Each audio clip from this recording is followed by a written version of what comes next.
अस्सलाम वालेकुम नाज़रीन इकराम। IND टुडे के खबरनामे में आपका खैर मकदम है। आइए देखते हैं आज के तफसीलात। रियासत की हुक्मरान TRS ने आज कांग्रेस से हुजूरनगर की असेंबली नशीद छीन ली, जहां उसके उम्मीदवार सईदी रेड्डी ने कांग्रेस के उम्मीदवार उत्तम पद्मावती रेड्डी को भारी वोटों से शिकस्त दे दी। बीजेपी और TDP के बशमूल जुमला 28 उम्मीदवार मैदान में थे, लेकिन असल मुकाबला TRS और कांग्रेस के दरमियान था। सईदी रेड्डी ने 43,233 वोटों की अक्सरियत से कामयाबी हासिल की। आज सुबह 8 बजे वोटों की गिनती के आगाज से ही वो अपने कांग्रेस की हरीफ पर 2,467 वोटों से बढ़तरी बना ली थी और उन्होंने 22वें राउंड तक इसी बढ़तरी को बरकरार रखा। TRS ने सख्त तरीन मुकाबले में हुजूरनगर असेंबली हल्के की तरक्की को मौजू बनाया और सईदी रेड्डी की तायद की अपील की थी ताकि चीफ मिनिस्टर के चंद्रशेखर राव के तरक्की के एजेंडे को आगे बढ़ाया जा सके। TRS ने तेलंगाना प्रदेश कांग्रेस कमेटी उत्तम कुमार रेड्डी के गढ़ में उन्हें हराकर दिखा दिया कि 3 मरतबा भी इलेक्शन जीतने के बाद उन्होंने इस हल्के में कोई काम नहीं किए। वो नलगुंडा लोकसभा हल्के से कामयाबी के बाद हुजूरनगर की असेंबली नशीद से इस्तीफा दे दिया था। यहाँ बताना ज़रूरी होगा कि उत्तम कुमार रेड्डी 2009, 2014 और 2018 में मुसलसल 3 मरतबा हुजूरनगर से चुनाव जीत चुके थे। कांग्रेस पार्टी ने उनकी बीवी पद्मावती रेड्डी को, जो कि खुद कोदाड़ असेंबली हल्के से इलेक्शन हार चुकी थी, हुजूरनगर में अपना उम्मीदवार बनाया था। హుజూర్నగర్ ప్రజా తీర్పు మరి స్పష్టమైనటువంటి ప్రజా తీర్పు ఈరోజు టీఆర్ఎస్ ప్రభుత్వం మరి గౌరవ ముఖ్యమంత్రి గారు కేసీఆర్ గారి నాయకత్వాన్ని ఇట్లా పెడితే నేను ఎట్లా వాటిలో మరి ఇప్పుడే బ్రహ్మాండమైనటువంటి తీర్పు రిజల్ట్స్ మీరు అందరూ చూస్తున్నారు. ఇది డెఫినెట్గా టీఆర్ఎస్ ప్రభుత్వం మరి కేసీఆర్ గారి నాయకత్వానికి ఈరోజు ప్రజలు ఇచ్చినటువంటి బ్రహ్మాండమైనటువంటి తీర్పు. ఈ ప్రభుత్వం పరిపాలన ఒకవైపున డెవలప్మెంట్, రెండో వైపున వెల్ఫేర్ కార్యక్రమాలు ఈరోజు అన్ని వర్గాల ప్రజల్ని అడ్రస్ చేస్తూ హరిజన, గిరిజన, బడుగు, బలహీన వర్గాలు, మైనారిటీలు, అట్టడుగునున్నటువంటి ప్రజానీకం కోసం, రైతాంగం కోసం, యువత కోసం, మహిళల కోసం చాలా కార్యక్రమాలు తీసుకొచ్చినటువంటి ప్రభుత్వం ఈరోజు ఈ భారతదేశానికి ఆదర్శమైనటువంటి ప్రభుత్వం. కాబట్టి డెఫినెట్గా బ్రహ్మాండమైనటువంటి తీర్పు ప్రజలు ఇచ్చిండ్రు. చరిత్రలో హుజూర్నగర్ మరి గులాబీ జెండా ఎగురవేయడం, మరి శానంపూడి సైది రెడ్డి గారిని బ్రహ్మాండమైనటువంటి ఈరోజు విజయంతో మరి వారు ముందుకు వస్తారు. కాబట్టి తప్పకుండా ఆ నియోజకవర్గంతో పాటు రాష్ట్ర వ్యాప్తంగా కూడా మరి ఒక యూనిట్గా ఈ రాష్ట్రాన్ని డెవలప్మెంట్, వెల్ఫేర్ చేసినటువంటి ప్రభుత్వం. ఈరోజు రకరకాలుగా మాట్లాడారు నిన్న మొన్నటి వరకు.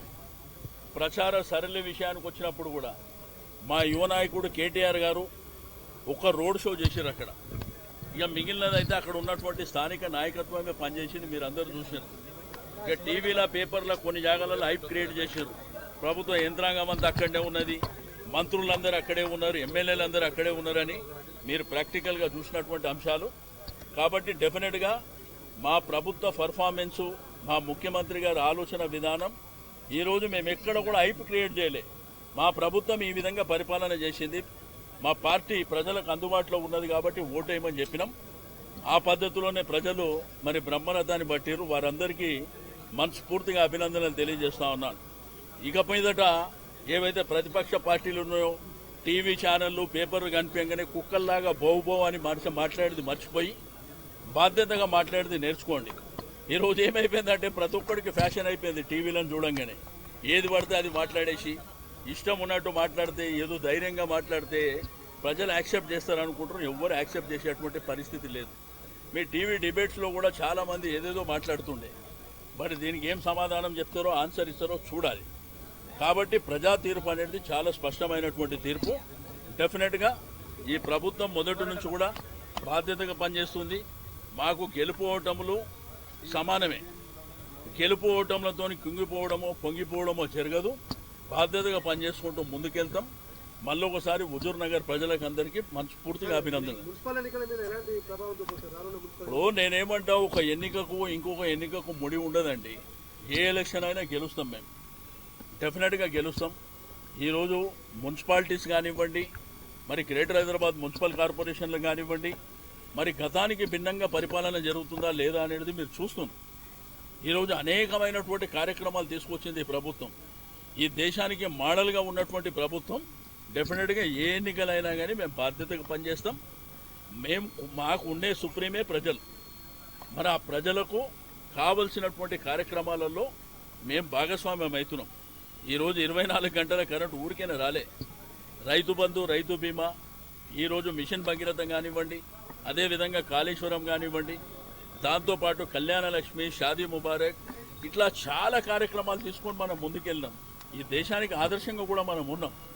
కాబట్టి డెఫినెట్గా ఈ ప్రభుత్వం ఆ దిశలోనే పయనం చేస్తుంది. ఎవరెన్ని మాట్లాడినా, ఎవరు ఏం మాట్లాడుకున్నా కానీ ప్రభుత్వం పెద్దగా పట్టించుకోదు. ఎవరన్నా కానీ బాధ్యతగా మాట్లాడి కన్స్ట్రక్టివ్గా సజెషన్స్ ఇస్తే తప్పకుండా స్వీకరిస్తాం. ఇక లేదు మేము పోమని అరుస్తాం, మమ్మల్ని టీవీలో బ్రహ్మాండంగా చూపిస్తారు అని అనుకుంటే మాత్రం ఈ విధమైనటువంటి తీర్పే వస్తాయి. సార్, ఈ ఫలితంతో ఆర్టీసీ కార్మికుల ప్రజల మద్దతు లేదనుకోవచ్చా? ఇప్పుడు నేనేమంటా అంటే ఒకదానికి లింకు పెట్టేటువంటి పరిస్థితి లేదు.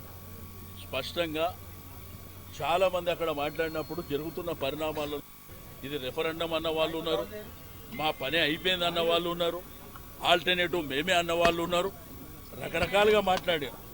కాబట్టి హుజూర్ నగర్ ఎన్నిక జరిగినటువంటి ఎన్నిక బై ఎలక్షన్ ఏదైతే జరిగిందో అంతవరకే పరిమితంగా ప్రజా తీర్పు వచ్చింది.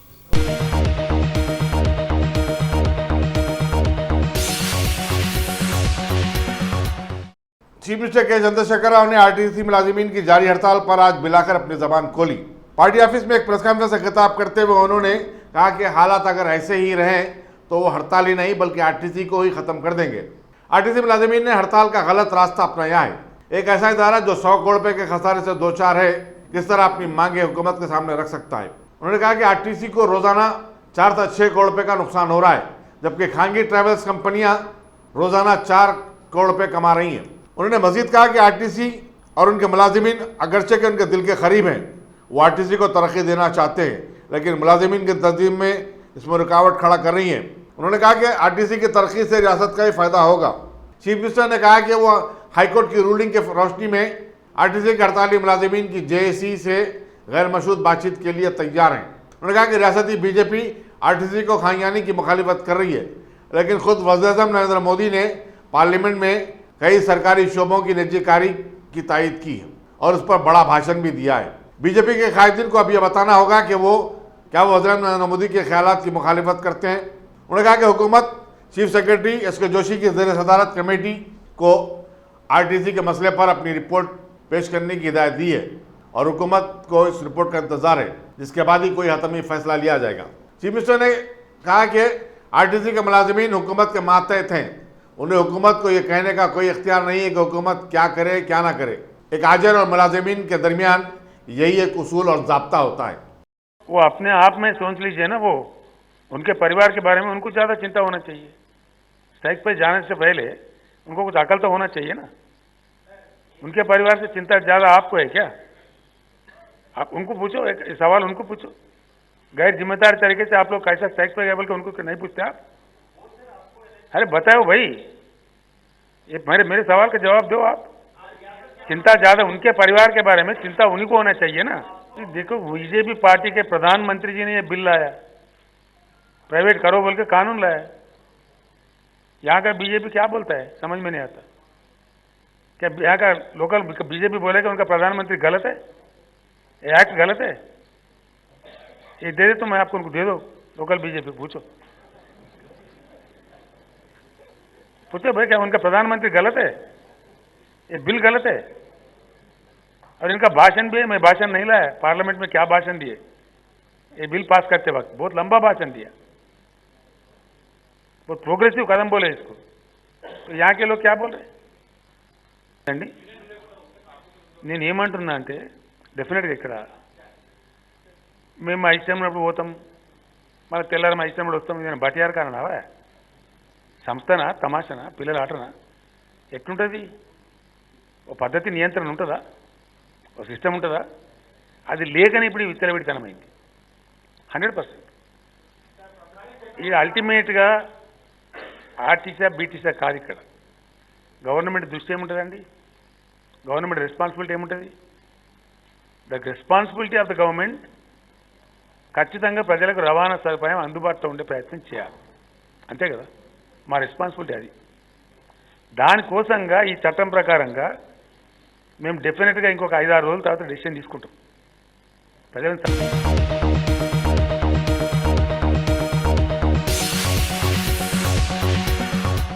क्या आपने उम्रा का इरादा कर लिया है? तो फिर अकबर ट्राइबल सर्विसेज को तरजीह दें।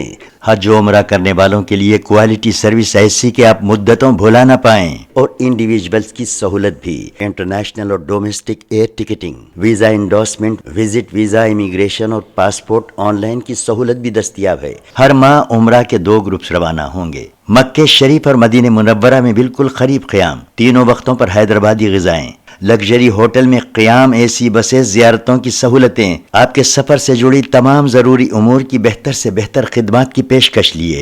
Managing director Syed Shah Mujahid Hussaini, Akbar tribal services, Salarjung complex, Diwan Deodi, Hyderabad.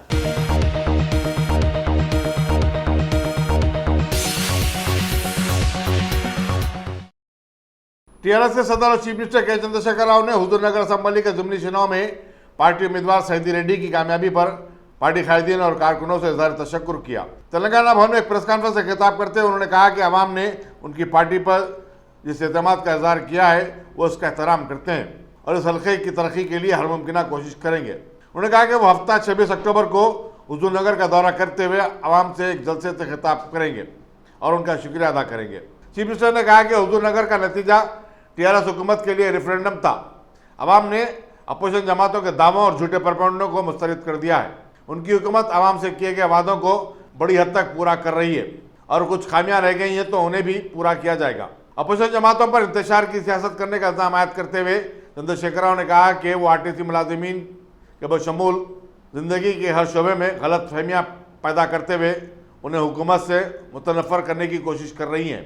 Chief minister ने तकरीबन 1 घंटे से ज़ायद वक्त तक अखबारी नुमाइंदों के सवालात का जवाब दिया। నేను చేయడం కాదు. I can give any number of permits, any moment. ఏమంటారు? అది కూడా వాళ్ళ ఇష్టం కదా. బతకదలుచుకున్నాడు ఉంటాడు, లేనాడు పోతాడు. అటువంటప్పుడు ఈ యూనియన్లు ఈ పద్ధతిలో ఇదే పనికి మాలిన అర్ధరహితమైన పిచ్చి డిమాండ్లతోని ఆర్టీసీ నడుపుతామంటే మాత్రం ఆర్టీసీ జరగదు. It is impossible. అక్కడనే మేమేందంటే బాధ్యత గల ప్రభుత్వంగా we have to take a final call like Madhya Pradesh, like Chhattisgarh, like Bengal. కొన్ని బాధ అనిపిస్తుంది అమ్మా, నాకు ఎక్కువ బాధ అనిపిస్తుంది. నేను ఆర్టీసీ మినిస్టర్గా పనిచేసిన మీరు చేయలే. కానీ రియాలిటీ ఏం తెలుసా? చిన్న మాట చెప్తా, ఒకటి చిన్న మాట మీకు ఈజీగా అర్థం కావడం కోసం చెప్తుంది. ఇండియాలో ముంబై కన్నా ముందు, ముంబై ఇలా ఫైనాన్షియల్ సిటీ ఆఫ్ ఇండియా అంటాం, మనం ఫైనాన్షియల్ క్యాపిటల్ ఆఫ్ ఇండియా అంటాం. బట్ దానికన్నా ముందు industrial city of India was Calcutta. Finest jute mills Calcutta, finest textile mills Calcutta. నేను కొత్తగా ఎమ్మెల్యే అయినప్పుడు మా సిద్దిపేటలో స్టేటు కలకత్తా పోతే నాకు బనియన్లు తెచ్చిచ్చేది. చాలా బ్రహ్మాండంగా ఉన్నాయి సార్. అది అంత అద్భుతమైన ఇండస్ట్రీ. సిపిఎం గవర్నమెంట్ వచ్చిన తర్వాత యూనియన్లు సంపి మొత్తం 100% మాయం చేసినాయి. 100%. చివరికి నానో కారు కూడా పెట్టి పారిపోయింది వాడు, టాటా మోటార్స్ వాడు. వెళ్ళిపోయింది బతకలేక, అక్కడ పని చేయలేక, యూనియన్ల బాధ. రిజల్ట్ ఏంది? ఒక్క జూట్ మిల్ లేదు. ఇలా వందలాది జూట్ మిల్స్, పెద్ద భారీ జూట్ మిల్స్ ఉన్న అంతర్జాతీయ స్థాయిలో, ఇంటర్నేషనల్ స్థాయిలో పేరుగాంచిన Calcutta, there is no single jute mill today. There is no single textile industry today. ఏం లేదు. Same thing will be the fate of RTC. ఏం చేస్తాం? జరుగుతుంది. ఒకప్పుడు అంత వైభవంగా ఉన్న కలకత్తా, ఆ జూట్ ఇండస్ట్రీ, ఆ టెక్స్టైల్ ఇండస్ట్రీ మొత్తం పోయింది. ప్రభుత్వానికి ఆదాయం లేదు. ఈ యూనియన్ల రాజకీయం ఎంత దూరం పోయింది తెలుసా అండి? మీరు ఆశ్చర్యపడతారు. ఎంత దూరం పోయిందంటే కలకత్తాలో ఎవడన్నా కలర్ వేసుకున్నవాడు కూడా భయపడ్డారు. కలర్ ఎత్తిపోయి చెందాడుతారు అన్నట్టు. బిల్డింగ్ కలర్ వేస్తే అది ఒక డయింగ్ సిటీ లాగా తయారైంది, చిలుం పట్టిపోయిన సిటీ లాగా తయారైంది. మమతా బెనర్జీ గారు ముఖ్యమంత్రి అయిన తర్వాత, ఇది సత్యం నేను చెప్పేది, ముఖ్యమంత్రి నేను స్టోరీ చెప్తలేను, the real thing which has happened with Calcutta. Erratic trade యూనియన్ల వల్ల ఏం జరిగిందన్నదానికి ఒక ఉదాహరణ. మమతా బెనర్జీ గారు మన సిటీ ఇంత దుర్మార్గం కనిపించద్దు, ఇంత నల్లగా కనిపించద్దు, ఎవరెవరైతే బిల్డింగ్లకు రంగులు వేసుకుంటారో ఒక సంవత్సరం మున్సిపల్ ట్యాక్స్ రద్దు చేస్తా అని చెప్పి రంగులు వేసుకున్నారండి కలకత్తాలో. నేను యూనియన్ లేబర్ మినిస్టర్ ఉన్నప్పుడు కలకత్తాలో ఒక ఇండస్ట్రీ పంచాయతీ పోతే నేనే పరిస్థితిని చూసి అసలు ఏం జరుగుతుందని ఢిల్లీ వచ్చిన తర్వాత చర్చ చేసిన మా ఫ్రెండ్స్తో ఏం జరుగుతుందని. చివరికి కొత్త చీఫ్ మినిస్టర్ మమతా బెనర్జీ వచ్చిన తర్వాత రంగులు బిల్డింగ్లకు వేసుకుంటే మీకు సంవత్సరం ట్యాక్స్ మాఫీ అని కలకత్తాలో బిల్డింగ్లు వేయించారు. ఎవరు తప్పు? ఈ యూనియన్ల తప్పు. అంత ఘోరమైన పరిస్థితి తీసుకుపోయింది. ఇండస్ట్రీ మాయం, సంస్థలు మాయం, ఆదాయం రాదు రాష్ట్రానికి. అందులోనే ఆర్టీసీ ముంచిన గన్ను కూడా వీళ్ళే కలకత్తాలో, వెస్ట్ బెంగాల్లో. ఇలా లేదు, దేర్ ఇస్ నో ఆర్టీసీ.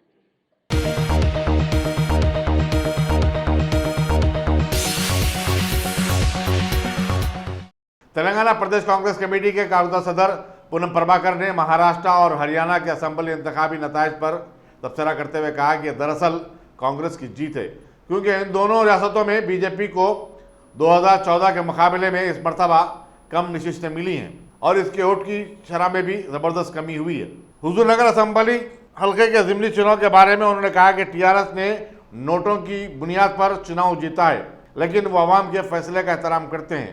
इस हल्के से कांग्रेस माजी में 3 मरतबा कामयाब रही है और नलगुंडा पार्लिमानी निश्चित पर भी उसका ही कब्जा है।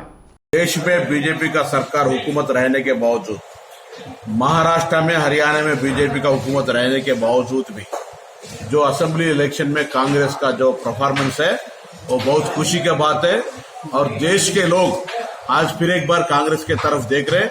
कांग्रेस की हालत अच्छा नहीं रहे जब भी, क्योंकि हम लोकसभा इलेक्शन में हार गए और हमारा राहुल जी रिजाइन करने के बाद 370 आर्टिकल के नाम पे बीजेपी के लोग जो हंगामा करे, उसके बावजूद भी महाराष्ट्र हरियाणा में जो रिजल्ट आया हर कांग्रेसवादी के लिए बहुत खुशी की बात है।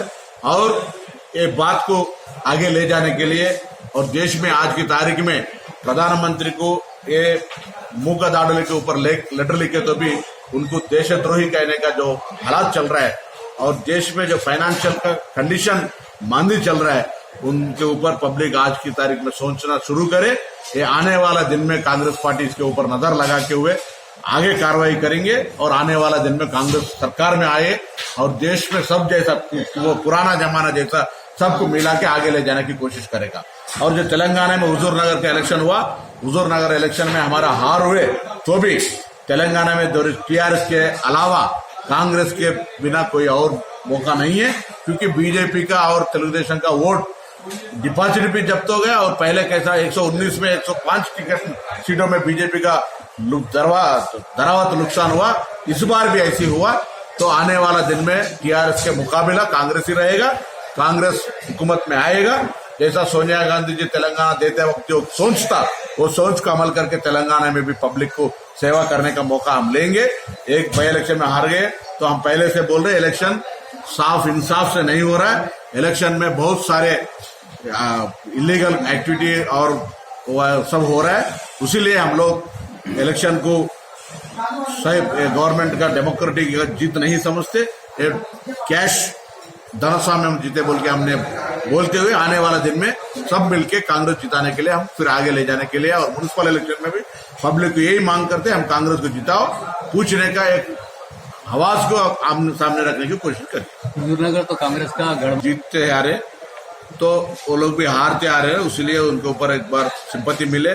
और हमारा जो पिछले बार एमएलए जीते थे वो अभी एमपी भी रहे, तो वो लोग एमपी रहे ना, ठीक है। इस बार टीआरएस का सरकार है, डेवलपमेंट करते बोल के जो बात समझाया वो बात पे समझ के और जो 2 दिन इलेक्शन के मैनेजमेंट में वो लोग कितना इलेक्शन का चीज को इस्तेमाल करने का वो किया, उसी की वजह हम हार गए। मगर ये हार को भी एक सबक सीखते हुए आगे जाने की हम कोशिश करते हैं। प्रचार सही तरीके से नहीं करे, प्रचार में कोई कमी नहीं है, लीडरशिप का कोऑर्डिनेशन में कुछ कमी नहीं है। और हार गए तो टीआरएस पार्टी का जो बाई इलेक्शन में जो तरीका इस्तेमाल किया वो तरीका इस्तेमाल अनडेमोक्रेटिक था, उसकी वजह हमने हार गए।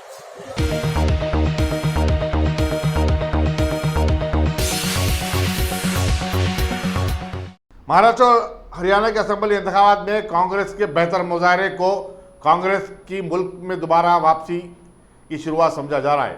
साबिक वजीर पुन्नाला लक्ष्मैया ने आज गांधी भवन में एक प्रेस कॉन्फ्रेंस से खिताब करते हुए इन ख्यालात का इजहार किया। उन्होंने कहा कि इन दोनों रियासतों में कांग्रेस को इक़्तिदार नहीं मिला, लेकिन वो एक मजबूत अपोजिशन का मौक़िफ़ हासिल करने में कामयाब रही है। कांग्रेस ने तमाम हलकों में जहां वज़ीर-ए-आज़म नरेंद्र मोदी और बीजेपी के सदर अमित शाह ने जमकर इंतखाबी मुहिम चलाई और कांग्रेस को बुरा भला कहा, उन्हीं हलकों में कांग्रेस के उम्मीदवारों ने बेहतरीन मुजाहरा किया और भारी वोटों से कामयाबी हासिल की है। पुन्नाला लक्ष्मैया ने कहा कि कांग्रेस के कायद राहुल गांधी के पार्टी सदारत के इस्तीफे के बाद कारकुनों में जो मायूसी छाई हुई थी वो अब खत्म हो गई है। आज देश में by election for various assembly and 2 state assembly election हुआ था। आज ना इलेक्शन रिजल्ट्स आ रहे हैं।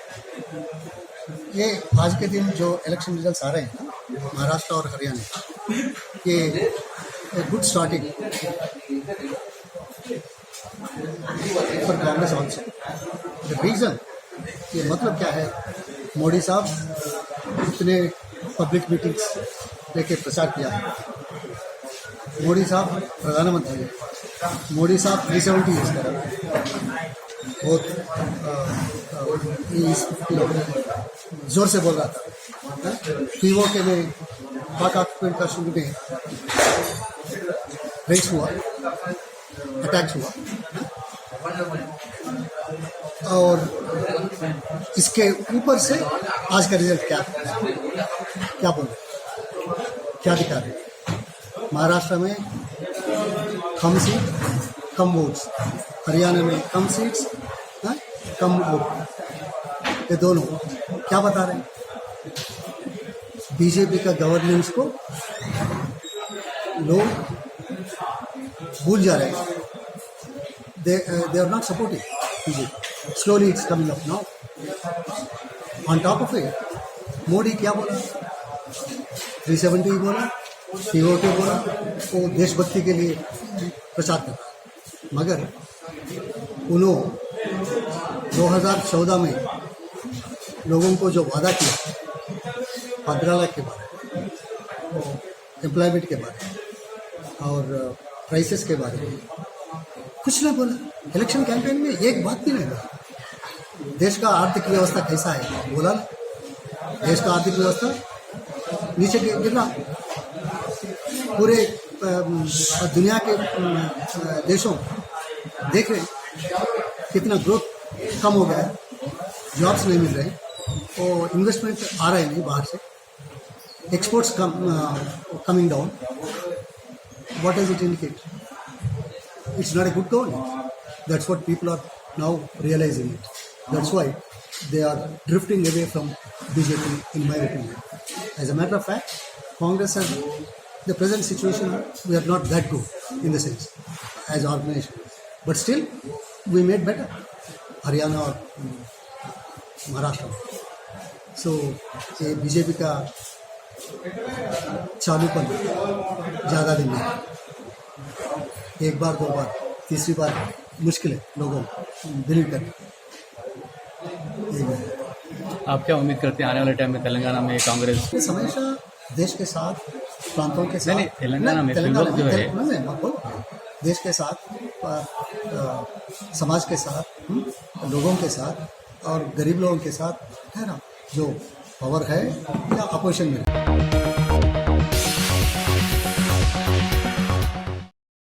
Top selection computers. अगर आप टेक्नोलॉजी के दौर में रहते हुए टेक्नोलॉजी से दूर हैं तो सोचिए मत, आइए एक बार खिदमत का मौका दीजिए। हमारे यहाँ branded computers Dell, HP, Lenovo, laptop accessories उम्दा क्वालिटी निहायत ही वाजबी दाम पर दस्तयाब है। स्कूल, कॉलेज, कॉर्पोरेट, ऑफिस वगैरह में बल्क क्वांटिटी में सप्लाई की जाती है। इसके साथ साथ हमारे यहाँ माहिर टेक्नीशियंस की निगरानी में रिपेयर की सहूलत भी मौजूद है।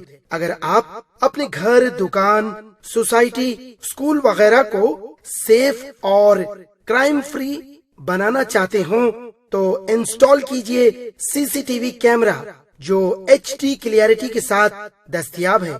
गुज़िश्ता 10 साल से मुल्क भर में अपनी इन तमाम खिदमात को जारी रखते हुए आपके एतमाद को बरकरार रखने वाला नाम top selection computers, Vijayanagar colony beside Riyan hotel Hyderabad. Director Syed Rashid Ali. Phone 9849715954। Top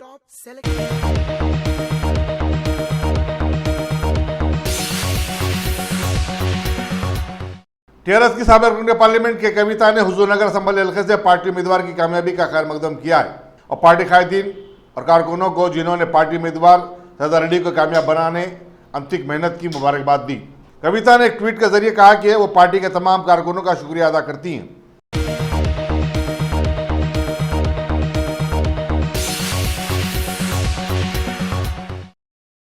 hotel industry से वाबस्ता हैदराबाद का कटरा ग्रुप अब हेल्थ केयर सेक्टर में कदम रखने जा रहा है।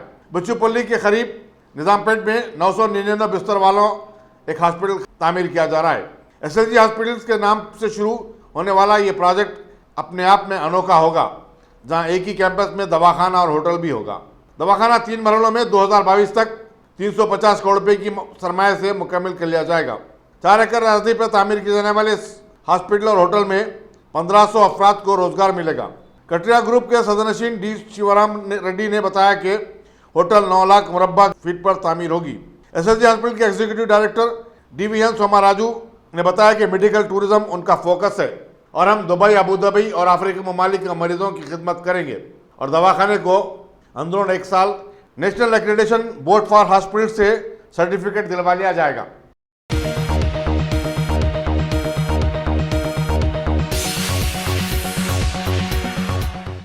जीएमसी ने 3 नवंबर से 12 नवंबर तक घरों से डिस्पोजल अशिया जमा करने की खुसूसी मुहिम चलाने का ऐलान किया है, ताकि लोगों को नालों में बिस्तर, ब्लैंकेट्स, इलेक्ट्रॉनिक अशिया और दूसरा कबाड़ी का सामान फेंकने से रोका जाए, क्योंकि इससे ड्रेन और मेन होल्स भर जा रहे हैं। मजीद देखिए, इन अशिया से नालों में मच्छरों की अफजाइश भी हो रही है।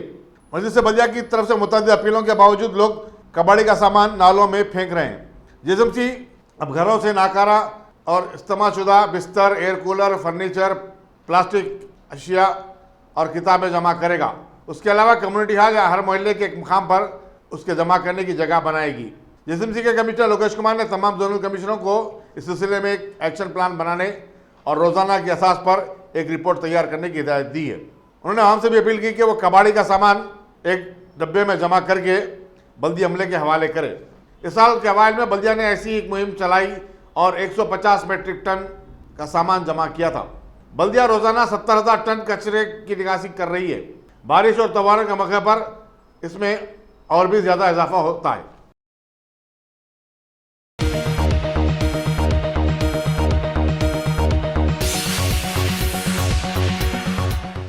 आंध्र प्रदेश में जबरदस्त बारिश के बाद विजयनगरम शहर में आज ट्रेन सर्विस को मुअत्तल करना पड़ा।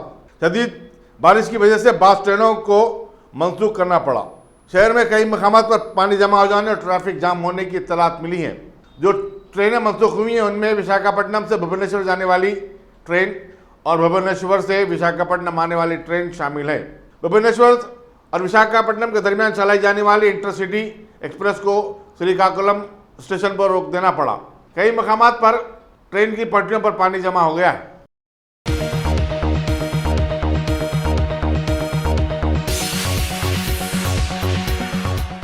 अगर आपने हमारे चैनल को सब्सक्राइब नहीं किया है तो आपको यहाँ सब्सक्राइब बटन दिख रहा है, उसे क्लिक करिए और सब्सक्राइब कीजिए और साथ ही साथ बेल आइकॉन को भी क्लिक करिएगा, जिससे कि आपको ताज़ा अपडेट मिलते रहें।